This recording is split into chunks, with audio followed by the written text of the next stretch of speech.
Hai, kenalin aku Mikaela, ahli gizi pilihanmu. Teman-teman perhatiin juga untuk orang-orang yang suka makan gula, itu dia suka giginya jadi kayak hitam-hitam gitu.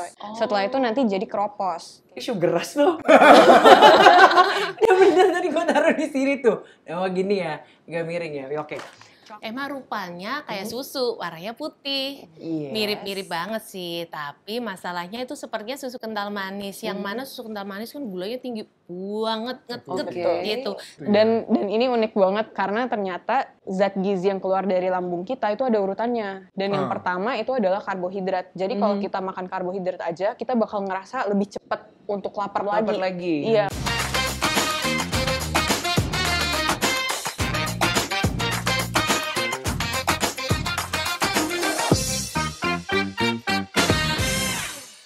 Hello teman-teman Happy Health, another day, another episode with me, Agatha Suci. Dan saya And Jeffrey. belum, sabar. Oh, Baru end, dia udah nyambung. It's okay, and my darling husband. thank you. Ya siapa Bapak? Jeffrey. Aduh, suka begini. 20 tahun komunikasi masih harus belajar. Alright, it's good to be back again. Karena episode kali ini buat aku menarik banget. Kenapa? Karena kita akan bahas tentang bagaimana memuaskan appetite anak tanpa harus bikin kadar gula anak itu spike. Nah, ini tuh sebagai ibu-ibu dan bapak-bapak, kita pasti sangat concern sama asupan yang kita berikan kepada anak-anak kita. Well, tapi sebelum kita bahas lebih lanjut, aku mau memperkenalkan nutritionist kita nih. New one and very young one. Tapi aku tuh happy banget karena anak-anak sekarang ya sangat aware sama yang namanya gizi. Nah, ini juga muda banget. Oh, Mikaela. Hai, Ci. Hai, kasih tepuk tangan dong. Jadi Mikaela ini adalah influencer, ya kan? Influencer yang selalu memberikan Edukasi tentang gizi, makanan, dengan kesehatan. tagline kamu apa? Oh ya, boleh mau cobain? Boleh dong. Boleh Oke. dong. Hai, kenalin aku Mikaela, ahli gizi pilihanmu. Alright, ngomong.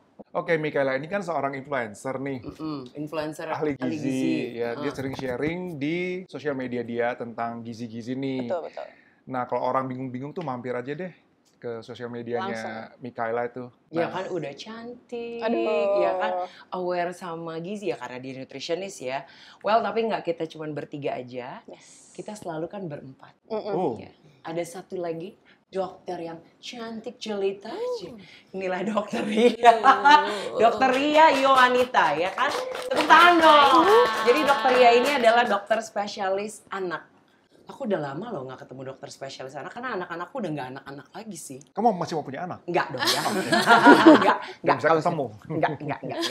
Oke, karena hari ini topiknya tuh sangat menarik buat kita semua dan semoga nanti yang nonton juga teredukasi dengan baik ya. Kita akan membicarakan seperti tadi yang di awal aku bilang adalah cara memuaskan appetite anak tanpa bikin kadar gula anak itu nah, ya kan? Jadi sebenarnya kalau anak-anak itu pasti kan ngelihat makan itu, pola makan itu semua dari orang tua. Makanya orang tua tolong nonton ini ya, karena ini adalah kesempatan kalian supaya dapat ilmu ini sebanyak-banyaknya serap ya kan. Ada Dokter Ria, terus juga ada Mikaela. Jadi nonton baik-baik. Oke, sekarang kamu lagi ngomong. Oke nih dok, by the way ya dok, zaman sekarang ini kan makanan tuh beragam banget nih. Yes. Ya banyak lah, ada yang apalah. Kan kita sebagai orang tua harus pintar ya memilih makanan cemilan anak terutama nih. Nah, kalau menurut dokter tuh gimana sih cara milih cemilan-cemilan anak supaya gulanya tuh nggak melonjak, supaya mereka tuh tetap sehat makan makanan cemilan gitu dok. Walaupun cemil ya, walaupun nyemil tapi tetap sehat gitu cemilannya. Ya. Jadi memang zaman now generasi Z ini, Gen Z atau Gen A, Alpha. Gen Gen Z apa nih? sekarang. Gen Z ya. Iya. Nah, jadi memang ya jajanan udah Ya udah acak adul ya, makanan minuman udah kekinian, makanan minuman kekinian yang ada bulat-bulat, yang dicampur aduk jadi satu, yang manisnya luar binasa itu gitu ya. Itu campur jadi satu kesatuan gitu ya. Nah padahal sebetulnya kita mesti make sure sebagai orang tua itu apa sih dalamnya ini campuran apa gitu. Jadi baik-baiknya adalah pada saat kita memberikan jajanan atau bahkan makanan utamanya, kalau kita membeli sesuatu produk yang ada labelnya, label kemasannya, itu kita harus baca apa sih komposisinya. Udah tepat nggak ya itu Ciko, itu dikasih buat anak kita, sesuai nggak? Karena sekarang itu kita masih terus terang kayak masih minim ya untuk aturan pembatasan untuk terutama untuk anak-anak ya. Kadang-kadang misalnya produk A ini sukrosanya lebih tinggi gitu ya. Kemudian natrium atau MSG-nya lebih tinggi. Nah, itu kan juga nggak baik. Sesuatu yang berlebihan nggak baik gitu. Jadi kita harus pinter-pinter, apalagi sekarang ada media sosial, gampang banget dicomot infonya, jadi kita sebagai orang tua harus pinter tuh. Ya termasuk ke IG-nya tadi Mikaela ya, itu kan pasti udah ada diinformasiin gimana sih caranya tuh, lihat kemasan, bacanya supaya kita bisa pilih baik gitu kok. Sebenarnya kayak di Singapura tuh ya Dok ya, di Singapura tuh mereka udah aware banget tuh tentang gula kan. Betul. Makin banyak gulanya tuh dia makin mahal. Jangan ditunjuk-tunjuk dong. Aduh, takut. Makin banyak gulanya dia makin mahal ya harganya. Jadi orang tuh aware, oh Makin ini lebih banyak gula makin mahal. lebih tinggi kadar Iya, gulanya itu dia peraturan. harganya makin mahal. dibikin lebih mahal. Itu peraturan Biar nggak dibeli. pemerintah ya? Biar nggak dibeli gitu loh. Sama ada warnanya ya. Iya, ada warnanya. Iya. Sekarang kalau nggak salah mau diadaptasiin juga di Indonesia, Katanya begitu harganya ya? itu mau Baru dinaikin untuk yang ada kandungan gulanya dan Yang tinggi. kebanyakan kan. Tanda-tandanya. That's good. Oke. Dok, ini Mikaela juga ini ada cuitan yang sempat viral sampai dilihat 2 juta orang. Wow. Tentang curhat dan keluh kesahnya tentang temannya yang terkena diabetes karena konsumsi gula berlebih pada minuman atau makanan. Jadi kita coba lihat keluhannya.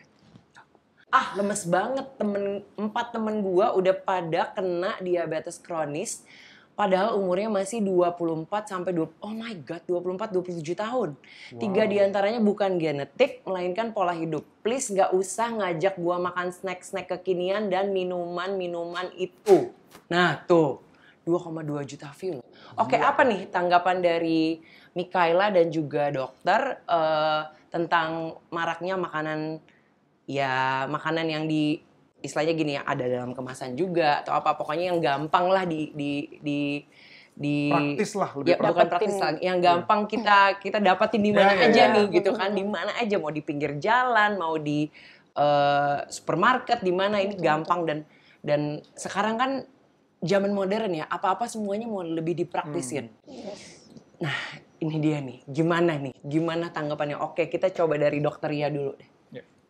Ya, jadi kalau kita mengkonsumsi misalnya gula, ya dalam hal ini kan ngomongin diabetes nih, jadi biasanya kaitannya sama gula. Kalau kita konsumsi gula atau karbohidrat yang berlebih-lebih, jadi nggak sesuai sama batasannya, maka dia akan bisa numpuk di dalam darah. Nah begitu numpuk di dalam darah, ada tuh namanya hormon insulin yang tugasnya untuk mengontrol sebetulnya kayak polisinya si gula gitu Ci ya. Jadi kalau misalnya gulanya kebanyakan, insulinnya dia juga akan bekerjanya lebih berat gitu. Pankreasnya yang mengeluarkan hormon insulin dia juga teler lama-lama. Nah makanya itu kalau gulanya terlalu banyak dia diserang terus ya, polisi diserang terus ya ambruk gitu. Akibatnya ya terjadilah itu diabetes mellitus tadi. Nah selain konsumsi pastinya gaya hidup. Mungkin mager, gaming terus, gadgetan terus, Mungkin ada yang scroll IG, scroll TikTok terus, Gini, tapi Dok. bener, nggak aktivitas kayak gitu. Itu kan juga bisa. Gitu. Jadi pola hidup, gaya hidup, pola makan itu juga mempengaruhi. Selain tadi asupan-asupan yang nggak seimbang. Jadi makanya memang nggak hanya dewasa muda itu saja ya, sebenarnya anak-anak pun juga ikut-ikutan nih.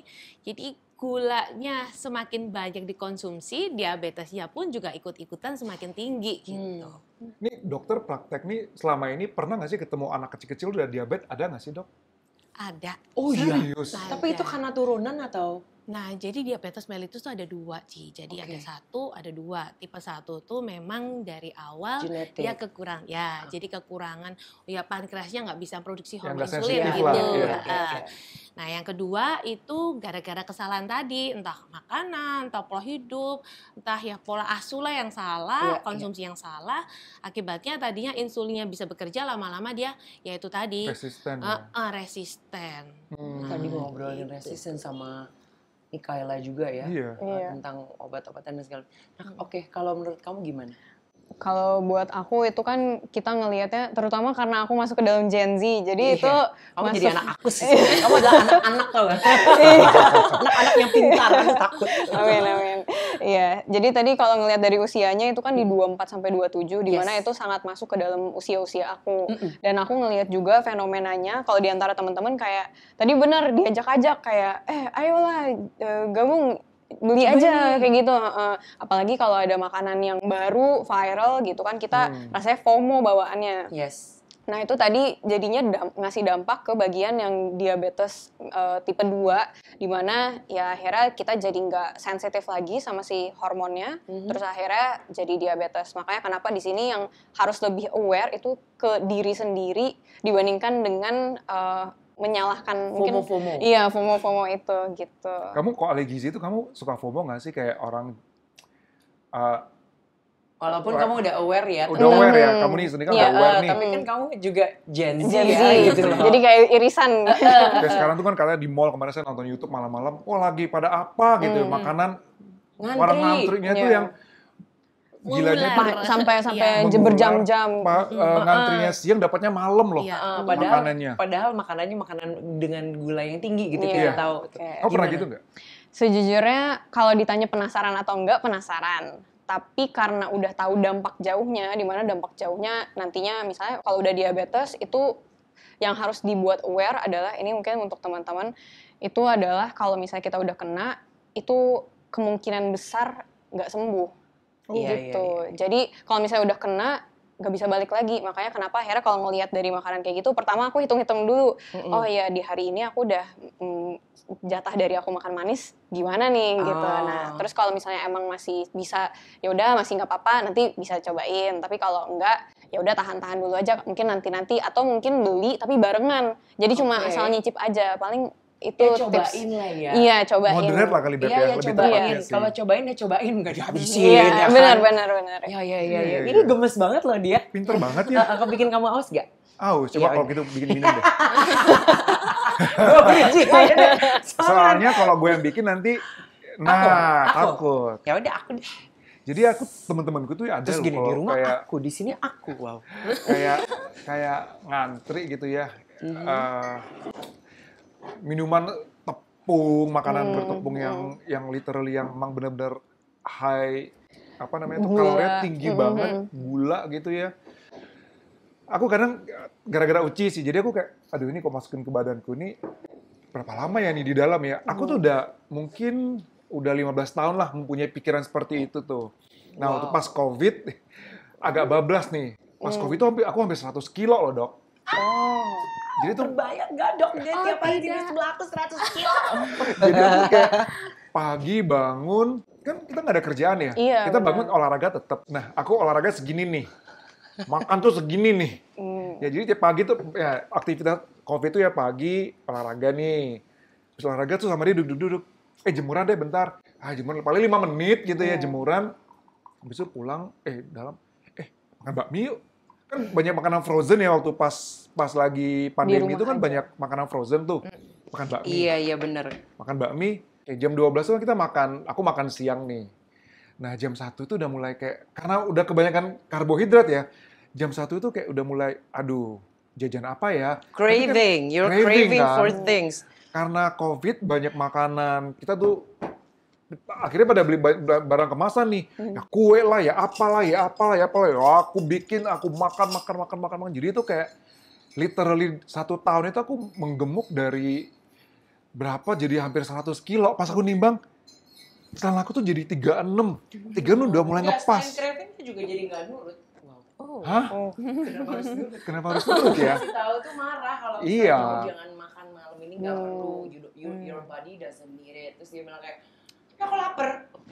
Ah udahlah makan gitu loh. Ah nanti gue diet. Jadi itu kayak akhirnya aku mulai diet tuh gara-gara temenku nih. Temenku mah agak mulutnya agak pedes ya. Dia ngeliatku gini, lu nggak mau diet loh? Emang ada teman kita yang mulutnya nggak pedes? Oh temen kita tuh mulutnya pedes semua sih. Lu nggak, Terima badan kasih, lu tuh udah Ci. kayak Sama. engkong-engkong jualan apa gitu kayak diet deh lu mulai besok. Aduh, ya oke deh. Itu kalau menurut aku sih salah satu gara-gara gula terlalu banyak ya. Iya, benar. Karbohidratnya itu jadi Jadi kamu kayak craving for iya more lapar carbs. terus gitu loh, kayak makan kue gitu ya bisa seperempat tuh. Black Forest tuh seperempat aku bisa habis gitu-gitu loh. Kue. Iya. Iya kan? Makanya kita sekarang kalau minum tuh pakai gula lontar. Iya. Oke. Ini adalah gula ramah. Ya, Wow. karena kita semua ramah. Dokter dan Mikaela ramah. Iya. Ayo kita coba gulanya. Ayo.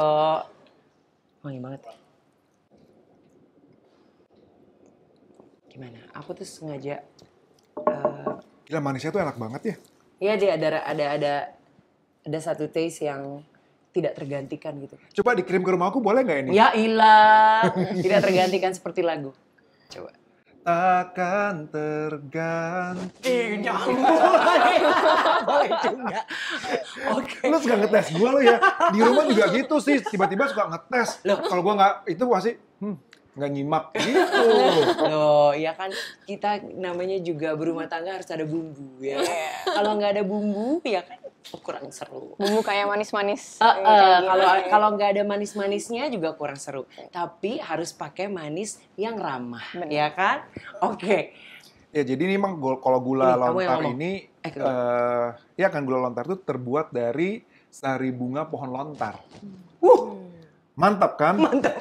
Tuh, jadi dia tuh emang indeks glikemiknya tuh rendah dok. Jadi dia nggak bikin kita cepat lapar, terus kayak dia nggak spike lah, gitu loh. Betul. Katanya ini bagus kayak sebelum olahraga nih bagus banget. Jadi kayak nahan laparnya itu lama gitu.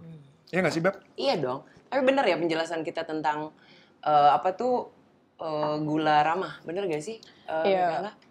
Ya, jadi kalau mungkin buat teman-teman juga nih, ini informasi bagus banget karena dipakai di kehidupan sehari-hari. Gulanya itu kita temuin kayak misalnya ada gula apa yang kita sering temuin, gula pasir, ada gula alkohol kalau misalnya di dalam label gizi itu nggak ada tulisannya. Nah, itu penting banget untuk diketahui karena memang jenis-jenis gula yang kayak gini itu juga akan pengaruh ke gula darah kita. Nah, tapi ada juga nih bentuk yang lain kayak misalnya contohnya gula ramah ya, kayak gula lontar, ada gula aren, gula kelapa, di mana kalau kita lihat dari ada sebutan indeks glikemik. Nah, indeks glikemik ini dia bakal pengaruh ke gula darah kita, tapi seberapa cepat. Kalau angkanya besar, itu bakal lebih cepat mempengaruhi gula darah kita. Nah, kalau untuk yang bentuk tadi, gula lontar, gula ramah pokoknya, itu dia malah nggak terlalu secepat itu. Karena kita bisa lihat nih, kalau dari glycemic index. Nah, di mana sebenarnya indeks glikemik itu kita bisa bagi jadi dua kategori besar. Yang satu itu tinggi, yang satu rendah. Nah, buat teman-teman nih yang suka makan gula pasir, oh ternyata dia masuknya ke dalam indeks glikemik yang tinggi. Jadi dia bakal langsung sugar rush dan dia akhirnya spike.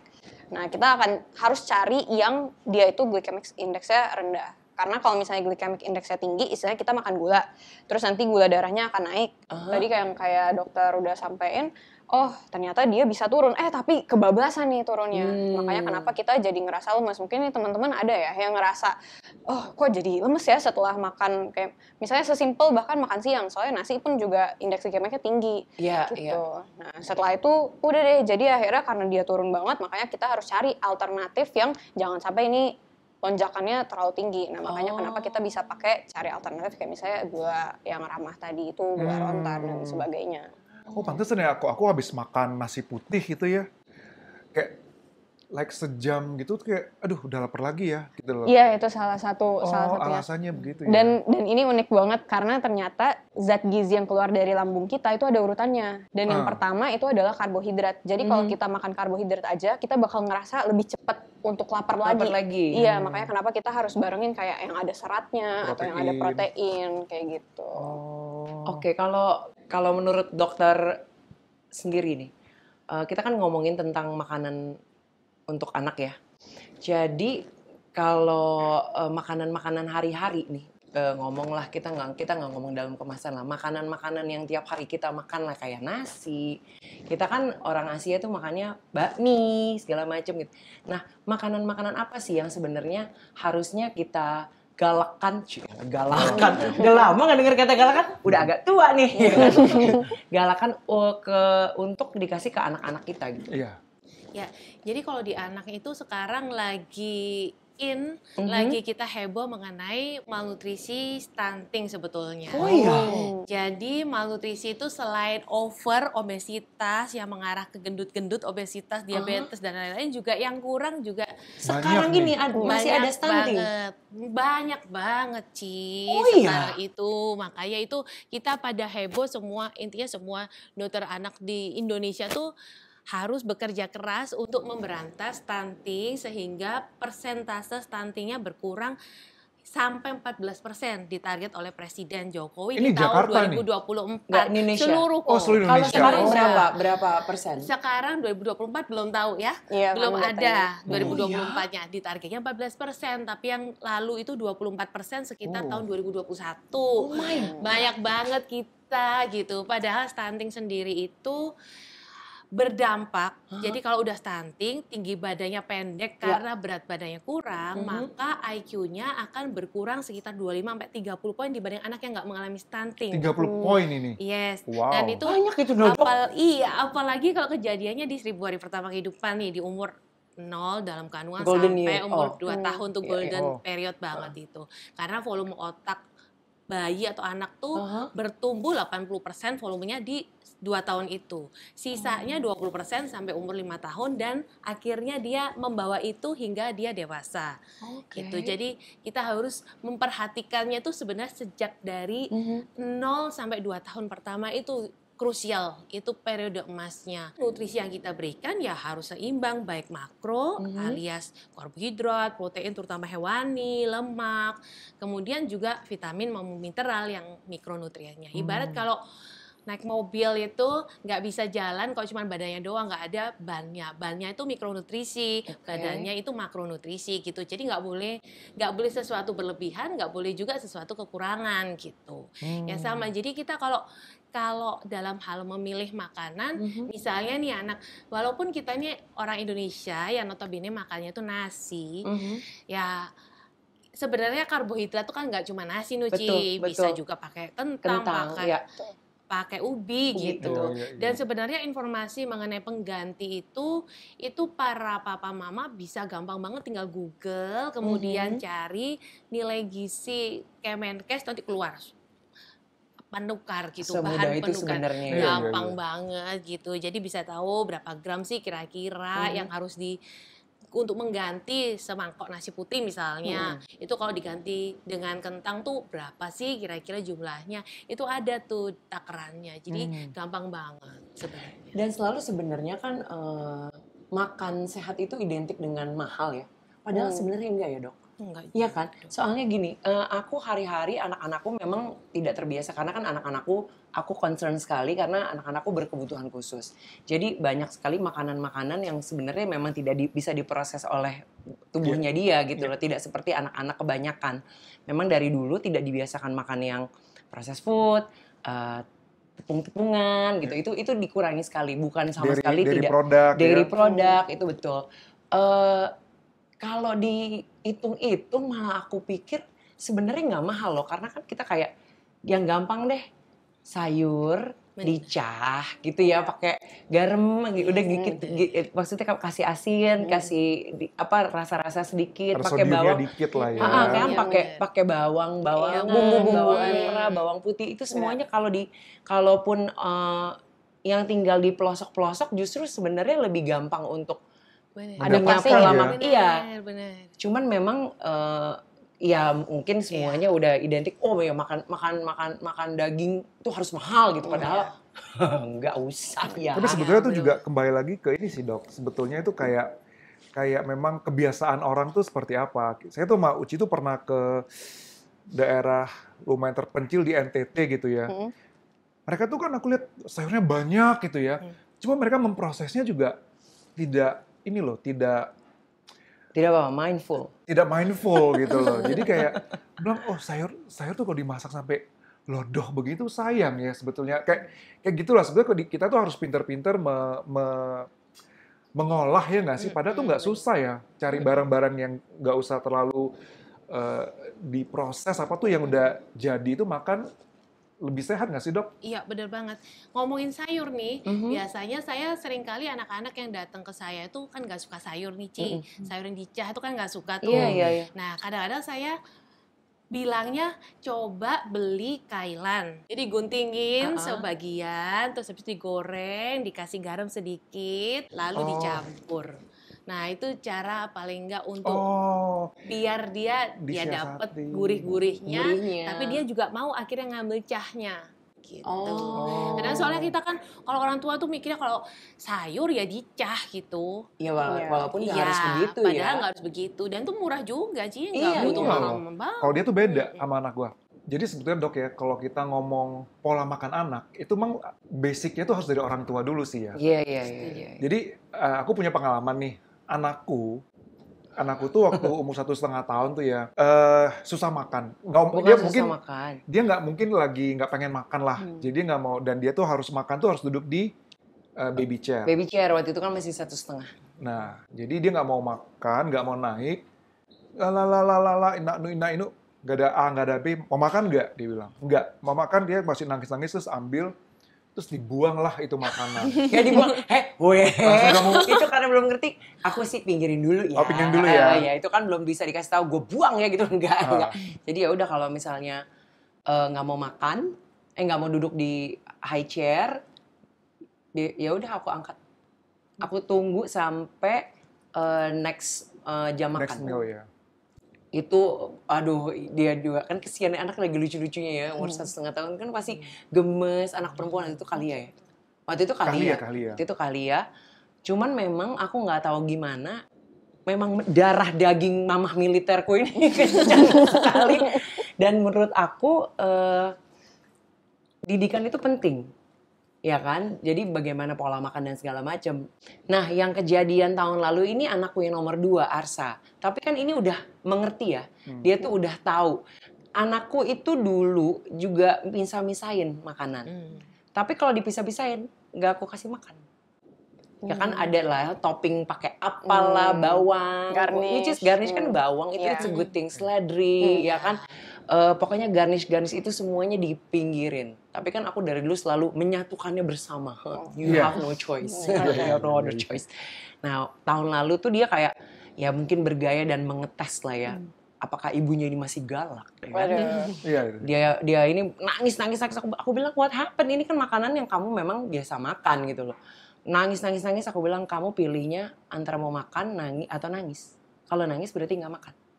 Tetap nangis. Udah gitu anakku ini kalau nangis itu tingkat dramatisasinya tuh luar biasa. Itu dia apa sih hipokrisi apa personality disorder adalah dok itu apa yang kayak gitu-gitu.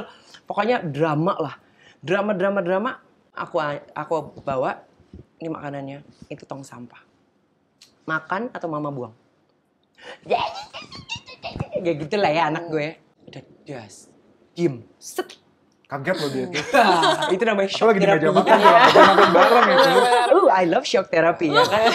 Tapi balik lagi memang kalau menurut aku sih apapun yang harus yang kita kasih ke anak kita itu kan semuanya dari kita ya. Yes. Iya kan dok? Ya. Walaupun dokter tuh dokter anak. Dokter tuh akan kasih tahu ini anak harus makan apa. Tapi kan itu dari orang tuanya ya gak sih? Betul. Iya gak sih? Setuju banget. Iya kan? Jadi sebenarnya kita yang harus diedukasi lebih banyak. Nah ini nih dok, ada video cukup viral. Nih ya, biar anaknya berhenti nangis.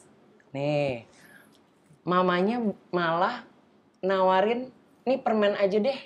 Iya kan, jadi nggak jadi nangis nih. Lucu deh, nih lihat nih ya videonya ya. Mau obat ya? Mau vitamin ya? Vitamin. Senyum. Nanti sore maksudnya. Nanti sore ah. Ayang begitu. Permen aja mau nggak?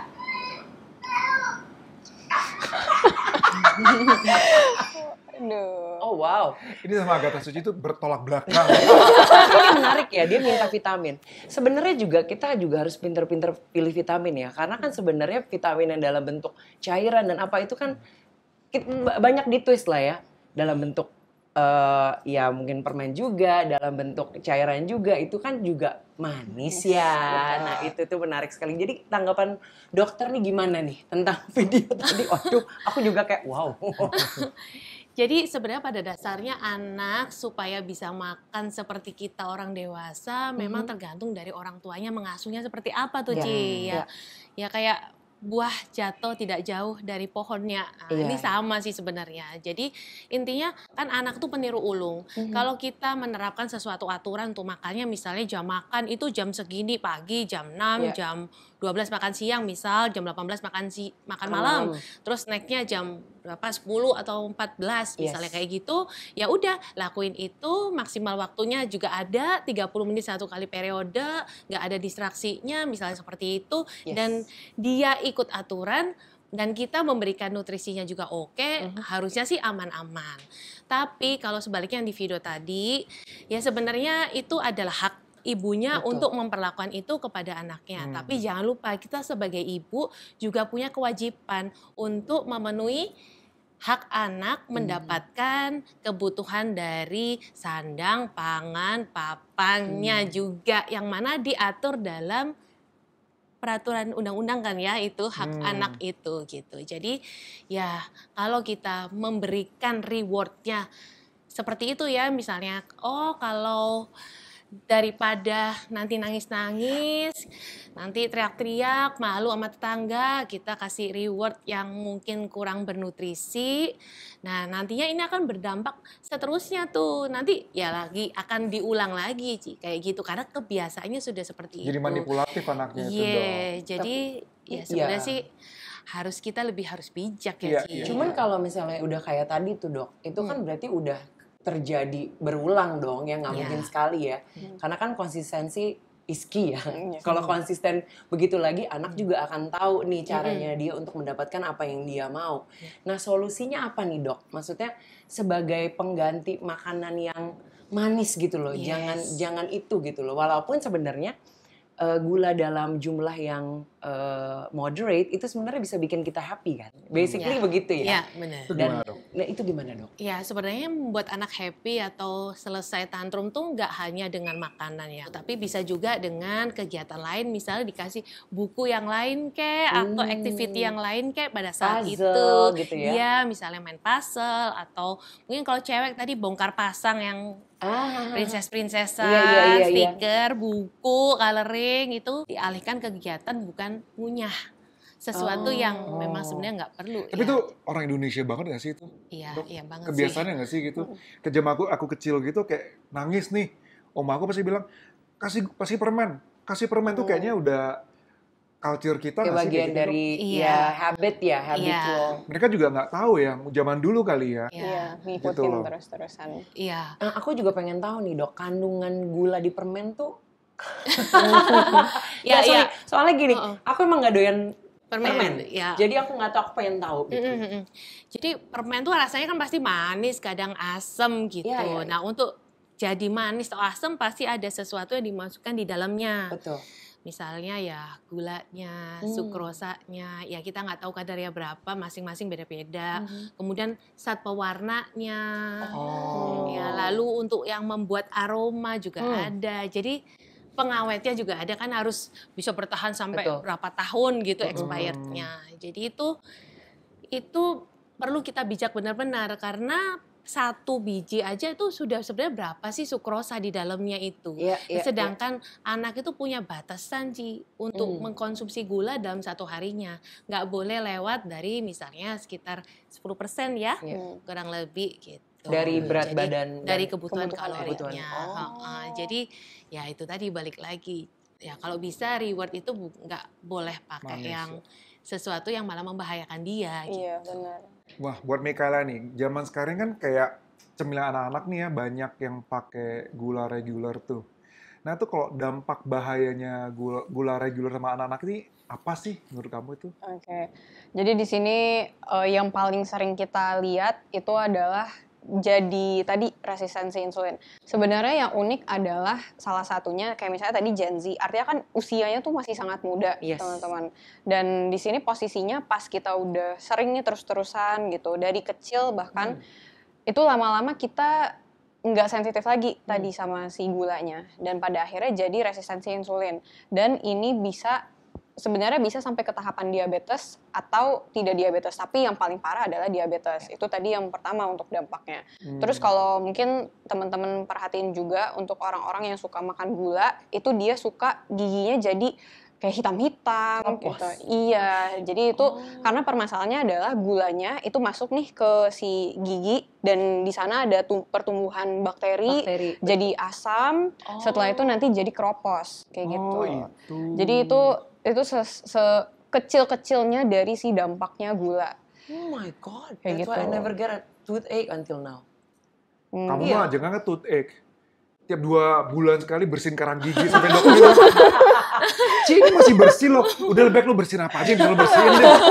Sampai dokternya sampai kaget. Always more, Iya. ya kan? Iya, Always iya. more, tapi not with the sugar. Kalau sugar harus pilih gula ramah dan juga konsumsinya juga harus benar. Betul. Yes. Oke, ini juga nih. Jadi kan kita sering dengar yang namanya sugar rush, ya kan? Kalau minum gula itu sih nggak cuma ke anak-anak ya. Gue juga bisa. Orang Iya. dewasa juga Iya, ngalamin. aku tuh pernah merasakan. Jadi waktu itu I was quite stressful. Terus kan bingung ya mau ngapain ya, pasti ganyem dong. Apa deh yang ada ya yang di depan muka. Ya kita kan kadang-kadang tahu ya, yang coklat juga pasti mengandung Iya. gula. Apalagi kalau yang tidak full dark chocolate gitu Ah, ya. dia beli dark chocolate yang 95%. Aku bilang, ini gimana makan? Itu Pahit untuk deh. antisipasi supaya kamu tidak sugar rush. Kalau kamu sugar rush, aku juga yang pusing ya kan. Itu antisipasi. Itu sebenarnya antisipasi ya. Apa yang kita belanja itu kan kita antisipasi ya kan. Sama kayak kenapa kita juga kalau nyemil gitu. Kalau aku yang di rumah nyemil aku tuh Yafa. Jadi cemilan aku tuh Yafa. Harus gitu. Anak Yafa, gue nah doyan. ini adalah Surprisingly. granola puffs, ya kan? Nih, tuh. Ini buat aku yang coklat. Nah, tadi kan kita ngomongin coklat. Iya. Because actually I love chocolate. Coklat. Oh iya. Iya. Apa sih buter-buter? Biar jelas ya Fanya di sini. Ya kan? Tapi sugar rush loh. Ya bener tadi gue taruh di sini tuh. Oh gini ya, agak miring ya. Oke, coklat gitu. Jadi Aku satu memang deh. ya kamu satu. Kalau kamu mau silakan. Jadi Oh, ini buat dokter aja deh. nggak usah tawar-tawarin dokter. Kamu makan sendiri aja. Kamu makan sendiri aja. Udah pokoknya ini aku makan sendiri Nanti sambil. aku habis gimana dong? Nggak apa-apa. Nggak apa-apa dong. Karena ini gulanya gula ramah. Wow. Kan ini yang kita makan sehari-hari. Oke, jadi sugar rush. Kalau misalnya lagi stressful, aku pernah tuh di satu titik, terus aku makan, aku dikasih coklat banyak. It's a milk chocolate, dan Oh, aku iya, nggak iya, tahu iya, itu, abis itu ya kayak, gitu loh. Iya, Gitu iya, loh iya. dok, kayak, Iya benar. nah Sugar rush gitu. ya. Jadi sebenarnya kalau dibilang gula itu efeknya sebenarnya kurang baik, tapi kok ya ada baiknya juga gitu dok. Coba secara medis deh, mendingan dokter yang jelasin ya. Ya, jadi ya itu tadi mengkonsumsi gula itu memang mesti pilih-pilih gitu. Jadi kalau kita konsumsinya gula ramah, mungkin akan risiko terhadap terjadi sugar rush tadi itu semakin rendah. Tapi begitu kita konsumsinya gula yang biasanya nih, gula pasir atau ya gula yang tinggi indeks glikemiknya, maka memang bisa berisiko namanya sugar rush. Tapi sebetulnya memang itu istilah sugar rush itu di penelitiannya, ilmiahnya itu memang belum ada bukti secara ini ya, secara gamblang gitu. Cuman memang ada tuh yang bilang memang kalau gula reguler terlalu banyak akan langsung bisa cepat meningkatkan kadar gula darah dalam sesaat di dalam badan. Dan selain itu juga memang akan meningkatkan ya Energinya kan Energi, gula itu betul kan, energi gula ya, ada jadi energi, kayak betul. strong tiba-tiba. Tapi jangan lupa begitu gulanya tinggi tadi ada kayak roller coaster ya, Ya. jadi begitu naik langsung bus turun. Nah makanya kadang-kadang kalau kita makan kekenyangan kayak kempokan gula gitu Iya, ya, iya, iya. Ci ya, itu kadang-kadang kan habis seneng, habis itu ngantuk, lemes, Yes. teler, Itu kekenyangan. cepet banget tuh. Nah ya itu mungkin salah satunya seperti itu. Apalagi kan kalau misalnya badan, kita tuh kan penyerapan badan kita tuh kan beda-beda ya. Jadi sebenarnya kita nggak tahu nih efek dari masing-masing yang kita konsumsi itu berbeda-beda sebenarnya efeknya. Oh, oke. Alright. Kayaknya gue gak bisa sugar rush deh aku kayaknya. Bang. Kenapa kamu nggak menyerap? Oke. Nah, oke. Aduh, sambil ngomong sambil ngoceh, sambil makan.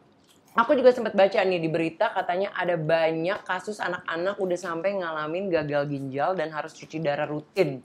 Yuk coba kita lihat bareng-bareng. Ini artikel Dinkes DKI, 60 anak jalani terapi gagal ginjal di RSCM. Waduh, Gimana nih dok? Waduh. Gimana nih dok? ini Ya. beneran ya dok ya? Ya, jadi gini, kalau untuk berita itu, kebetulan Rumah Sakit Cipto itu tempat saya dulu belajar. Oke. Di situ memang rumah sakit rujukan nasional. Semua anak banyak yang dirujuk ke situ situ. dari daerah-daerah. Oh. Makanya jadinya jumlahnya mungkin jadi lebih tinggi gitu kesannya. Tapi sebetulnya setelah dikulik-kulik memang kebanyakan pesertanya, pasiennya itu yang cuci darah itu adalah yang memang ada kelainan bawaan. Oh. Contoh misalnya ada kelainan di ginjalnya Ya, gitu, yang mana bisa bikin infeksi saluran kencing berulang, lama-lama naik ke atas, ginjalnya rusak, jadi gagal ginjal. Kedua itu contohnya tadi sindrom nefrotik, itu juga tuh banyak menjadi faktor kenapa anak-anak itu jadi gagal ginjal, kemudian cuci darah. Selain itu memang kita di Indonesia itu belum terlalu banyak rumah sakit yang mempunyai dokter anak spesialis ginjal gitu, betul, yang mana betul. berhak untuk atau bertugas untuk melakukan cuci darah pada anak-anak. Sehingga banyak semua yang dirujuk akhirnya ke RSCM, jadi jumlahnya meningkat. Itu untuk mengkonfirmasi mengenai tadi artikel. Tapi secara hikmahnya, Ci, jadi dengan ada hikmah ini, ada artikel ini, sebetulnya jadinya kita harus flashback ulang. Ya. Si gagal ginjal tuh nggak hanya karena yang bawaan aja, Iya. tapi penyakit-penyakit lain juga bisa nih bikin anak juga gagal ginjal, nggak Betul. cuma orang dewasa doang yang cuci darah gitu. Contohnya ya tadi, gula tinggi nggak hanya cuma diabetes mentok di diabetes doang. iya. Diabetes mellitus itu sindrom metabolik.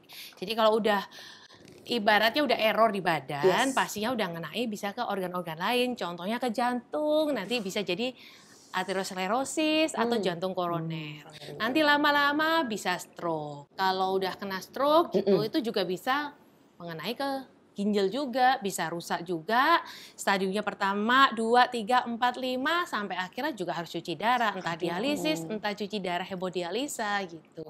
Jadi ya memang dengan artikel ini, walaupun tuh artikelnya bukan secara langsung diabetes menyebabkan itu, cuman hikmahnya kita ambil dari situ. Jadi good. kita ke depannya juga harus aware nih, kalau ngasih makan anak ya harus seimbang, nggak boleh berlebihan. Bener-bener. Dan yang paling banyak sih sebenarnya dari snack ya. Kalau aku lihat tuh kan anak-anak pun juga suka snacking ya. Kita juga sih. It's an eye opener juga kalau dari awal memang harus punya disiplin tinggi konsumsi gula, sama kalau bisa itu gulanya diganti dengan gula ramah seperti yang terkandung di dalam Java granola ini. Yum. Dia sih rajin loh, Uci. Dia tuh di rumah itu kadang anak gue nyemil gitu ya. Dimasakin apa nih minimalnya? Oh, oke, tempe goreng. Tempe tuh dipotong tipis-tipis, goreng. Kalau mau yang goreng ya ini Goreng aku goreng, rapiin misalnya ya, biar bakwan, tapi bikin sendiri gitu loh. Bang, atau ya paling Sayur goreng dong, mentoknya bakwan. itu kayak, iya sayur goreng ya tuh ya. Iya dong, nggak apa-apa kamu Paling mentok tuh paling kita makannya tuh kayak singkong goreng lah. Ngomong kasar yang, kan ada orang yang nyemilin tuh kayak yang manis-manis banget, yang kayak udah tepung manis lagi ya, itu apalah. Nah ada satu hal yang aku pengen nanya dokter nih. Kan tadi dokter bilang tuh banyak nih ya yang pasien dokter tuh yang kena diabetes tuh kecil-kecil tuh. Nah dokter tuh gimana sih kalau udah seperti itu kayak gitu dok? kalau udah terjangkit, Udah terjangkit tuh gimana sih? How to? Kalau udah kena nih, Ya, Ada yang sampai suntik insulin gitu-gitu?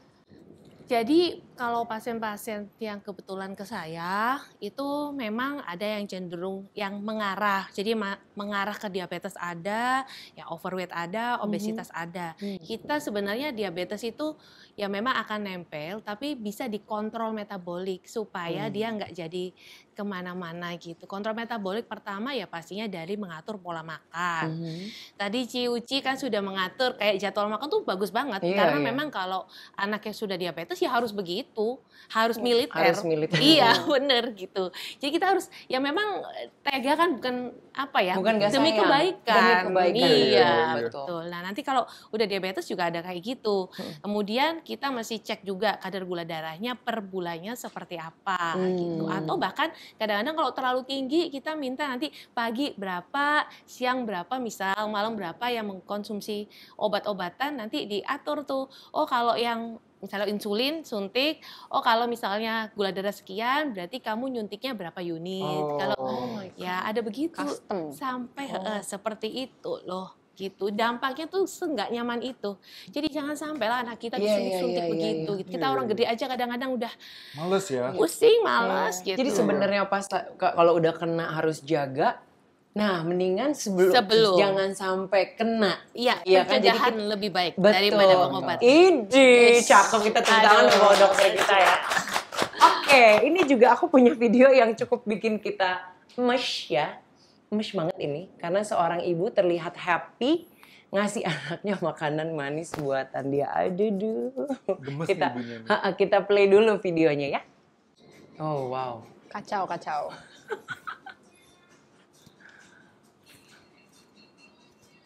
Oh wow. Yang kedua.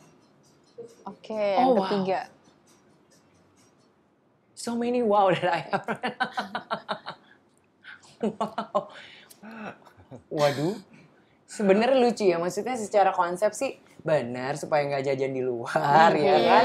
Terus udah gitu susu yang sebenarnya adalah mengandung kalsium ya kan, tapi kan susunya juga harus kita pilih-pilih ya. Kalau itu kayaknya condensed milk ya, I guess ya. Susu kental manis. Ya, susu kental manis.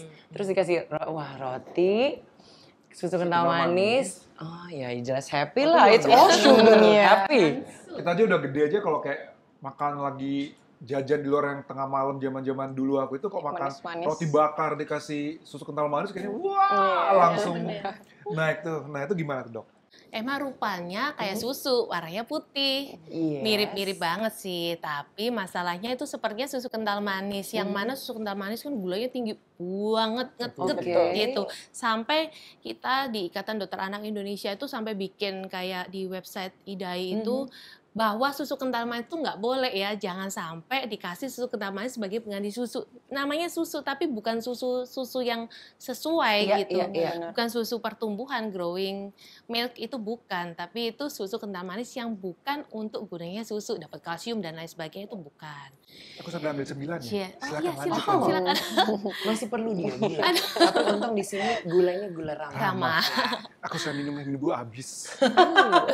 Lanjut. Iya. Lanjut dok. Jadi kalau kita kasih susunya terlalu berlebihan seperti itu ke anak ya bayangin aja ntar jadinya seperti apa. Waktu itu beberapa waktu lalu, sekitar tahun lalu deh, itu pernah ada pasien yang tinggal di area Depok deh kalau nggak salah atau mana gitu ya. Itu sampai itu rame banget, obesitas banget, 1 tahun beratnya 25 kilo. 1 tahun 25 kilo. Ternyata karena memang nggak, ya maksudnya mungkin orang tuanya ada keterbatasan ekonomi, jadinya menganggap bahwa kayak susu kental manisnya lebih murah, kan sama-sama susu gitu. Mungkin ya edukasinya juga mungkin nggak paham, jadinya sudahlah menyeduh itu. Jadi dikasih itu tiap jadilah 25 kilo, anaknya cuma duduk doang, nggak bisa ngapa-ngapain. Dan anaknya pasti happy karena itu kan semuanya gula ya. Yang ada sekarang kena sindrom metabolik macam-macam. Padahal sebenarnya ada peraturan juga dari BPOM kalau kita itu tidak disarankan untuk menyeduh susu kental manis. Jadi emang baiknya itu dijadiin sebagai topping. Apalagi di bagian kayak misalnya pembuatan iklannya, di iklannya pun juga kayak diminta nih. Iya, dilarang untuk itu bentuknya kayak dilarutkan, terus baiknya itu ya dijadiin topping. Tambahan itu nggak apa-apa kayak gitu. Terus habis itu kayak buat anak-anak itu juga di dalam iklannya nggak boleh sampai usia 2-5 tahun kalau nggak salah. Itu di dalam statement dari BPOM. Jadi sebenarnya kalau mau susu kental manis ya mungkin silahkan pilihan, tapi buat asupannya bukan untuk diseduh. Iya, bukan diseduh dan Aku baru tahu hari-hari. loh ini cerita ini. Iya benar-benar. Iya sebenarnya udah ada gitu ya. Iya Cuma- udah ada, tapi mungkin nggak tersebar. Makanya ini mungkin teman-teman yang suka Iya. susu kental manis itu jadi benar-benar harus Itu diperhatiin itu banget. bukan susu, iya kandungannya. Kalau aku cek tuh kalau nggak salah ada satu kemasan atau satu takaran saji tuh sampai 20 gram kayak gitu gulanya. Oh ya?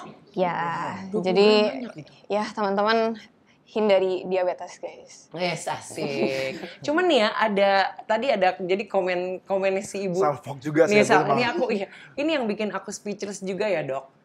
Nah, itu kan ada yang kasih tahu, Bun, itu SKM gitu kan, susu kental manis nggak boleh diseduh apalagi ditambah gula seperti yang tadi dibilang sama Mikaela. Ngeri kalau sampai amit-amit kena diabetes, mulai dikurangin ya, Bun, makanan nggak sehatnya. Ya sebenarnya baik ya maksudnya dia. Tapi dijawab dong oleh ibunya. Si Terus kalau nggak boleh diseduh ngapain dijual? Itu pencipta. Iya dia. Terus gini. Nggak boleh ngapain dijual. Konsepnya benar sih itu. Ya tidak salah Tidak jawabannya. salah. Ya tidak salah, tapi juga tidak benar juga. Misleading sih itu. Jadi kan sebenarnya basically balik lagi ke tadi. Gini ya Dok, kadang-kadang tadi kita lihat video itu ya. Katanya biar makan di rumah supaya nggak usah jajan di luar. Tapi kan kita juga kadang-kadang tidak bisa semengontrol itu kepada anak-anak. Apalagi ibu-ibu yang bekerja.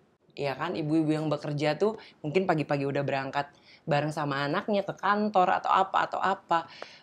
Cuman mungkin kalau bisa diselipin tuh bawa snack tuh snack yang sehat kali ya Dok ya. Iya, Instead pastinya. of kayak mungkin bikin bekal tuh nggak keburu gitu loh. Snack sehat, terus udah gitu dengan gula ramah ya kan, indeks glikemik rendah. Jadi kita juga tetap anak kita ada asupan energinya juga, plus enak tanpa pengawet dan juga kita juga tetap namanya juga anak-anak ya, kita kan kalau MSG itu bisa kurangin gitu ya. Bener gak sih Dok? Betul, setuju banget. Setuju kan Dok ya? Banget. Jadi kalau misalnya anak-anak mau kita atur-atur, makanya ini nih snack sehat. Ya kan, kalau yang snack yang kurang sehat dikurang-kurangin aja. Boleh tepuk tangan untuk Yafa deh. Waduh. Gak usah pakai itu. Oke. Ada gak sih Dok, ini sambil ngunyah lagi kan, tapi gak apa-apa ini snack sehat. Strategi khusus untuk ngadepin godaan makanan manis pada saat kita bawa anak-anak bepergian. Walaupun once in a while, I think it's fine ya. Kalau nggak usah terlalu dikontrol sampai ini tidak boleh. Itu kandungan gulanya nih. Ini gula. Iya maksudnya kan ibu gitu ya. Karena konsisten. Ada ini deh tips-tipsnya. Gimana caranya kalau misalnya lagi pergi atau vacation, staycation, holiday, kalau anak-anak sekarang gitu. Healing bersama anak-anak, strateginya apa nih Dok? Ya, jadi kebetulan anak saya itu 3, yang 2 udah remaja, yang 1 masih 6 tahun. Jadi yang remaja udah gampang dikasih tahu sebetulnya. Udah tahu lah dampaknya, udah diedukasi kalau makan makanan manis dampaknya bla bla bla. Apalagi yang gede itu kelas 8 udah belajar sistem itu dan penyakit-penyakitnya. Betul. Jadi lebih gampang masuknya. Yang kedua juga bisa. Yang kecil kan nggak bisa. Umur 6 tahun gitu. Pasti kan masih nawar. Ya intinya sih kalau kita keluar ya kita nggak bisa yang sampai strict banget. Apalagi ya kita nggak tahu kan makanan bisa bawa atau enggak. Sampai kapan ya ini bisa bawa dari rumah, itu penyimpanannya kan juga nggak bisa awet lama.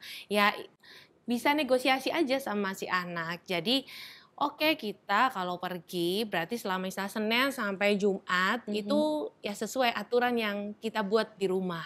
Jadi makan bla bla bla bla yang sesuai kita mau. Air hanya boleh air putih.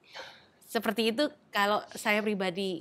Nah, kemudian pada saat weekend, family time, itu saatnya dia gunakan. Dia supaya dia seneng, maksudnya begitu. Ya, sekali lah ya kesempatan happy-happy sama keluarga, kemudian dikasih ya bebasan lah gitu, tapi juga nggak berlebihan. Misalnya kalau minuman manis udah 1 botol aja gitu. Tapi sekali seminggu saat family time itu. Itu namanya happy health ya, Dok. Iya. Kan harus dimaintenan juga daripada dia sembunyi-sembunyi nanti di belakang saya. Makin pusing nanti saya. Iya, benar. Apalagi kalau misalnya minum yang soda-soda. Nah, itu saya makin pusing tuh kalau yang soda kan tinggi banget. Belum lagi kalau kena ginjalnya lebih cepat. Belum lagi kena cancer karena itu. Bisa, Dok? Bisa, Ci. Nah, jadi Dok, kalau dokter sendiri tuh ada tips nggak sih cemilan-cemilan sehat yang buat anak-anak itu di rumah gitu, apa itu? Biasanya kalau di rumah sih paling kalau untuk manis aku kasih buah. Kalau misalnya mau kue-kue bikin sendiri, tapi gulanya ya pilih gula yang bukan indeks glikemik tinggi gitu yang ramah lah, supaya tetap manis tapi yang nggak tinggi, nggak bahayain kayak gitu. Paling snacknya itu, atau kadang-kadang keripik buah, steak buah. Nah, boleh ditambahin gitu. Dari sekarang tuh Java kalau mau yang crunchy sih, Dok. Baik. Harus masuk Pak Eko. Oke, Dok. Aduh, gila ini hari ini tuh aku happy banget karena edukasinya tuh semuanya dapet. Nah, aku mau nanya dari Mikaela, si Gen Z cantik ini, kesimpulannya apa dari apa yang kita bicarakan hari ini, Mikaela? Oke, jadi kesimpulannya ini di pembahasan kita hari ini tentu spesifik banget tentang gula ya teman-teman. Ditambah dengan kita bisa ngebedain nih antara tadi 2 jenis gula yang dimana kita pasti prefer atau lebih pilih ke bagian yang gula ramah. Soalnya emang pada dasarnya dilihat dari indeks glikemiknya itu lebih rendah. Dan kita cari ya alternatif paling sehat, kan kita maunya lebih sehat ya. Maksudnya dalam artian kayak masih mau yang manis pasti, karena kita juga manusia, cuma ya kita emang bisa pilih yang jauh lebih baik. Terus habis itu untuk dampaknya pun juga lebih minim, meskipun ya asupannya harus dalam batasan wajar atau rekomendasi tadi 10% ya dok, di dalam asupan dalam 1 hari. Terus ya pada akhirnya itu akan lebih minim juga terkena penyakit-penyakit yang tidak kita inginkan. Jadi emang pada dasarnya cari alternatif yang paling sehat, paling bagus itu yang paling direkomendasiin. Dan ya contohnya salah satunya tadi daripada gula pasir atau gula-gula biasa yang lainnya itu bisa pakai gula ramah kayak misalnya gula lontar, gula aren, gula kelapa dan lain sebagainya. Cakep. Luar biasa. Episode kali ini tuh super informatif and I'm super excited. Jeffrey juga pasti very excited.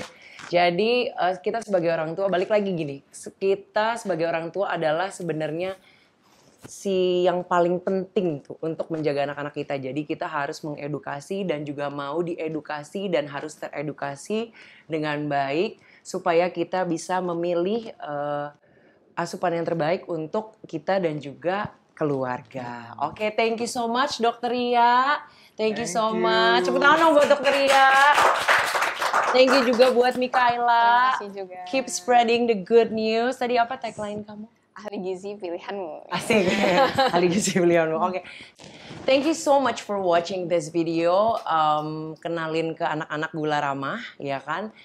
Jadi punya pola hidup dan pola makan yang terbiasa sudah sehat dari sedari dini. Pokoknya semuanya we do in moderation dan anak-anak juga tetap sehat, tetap happy. Kita sebagai orang tua juga smile all day. Stay healthy, stay happy. Bye-bye. Bye-bye.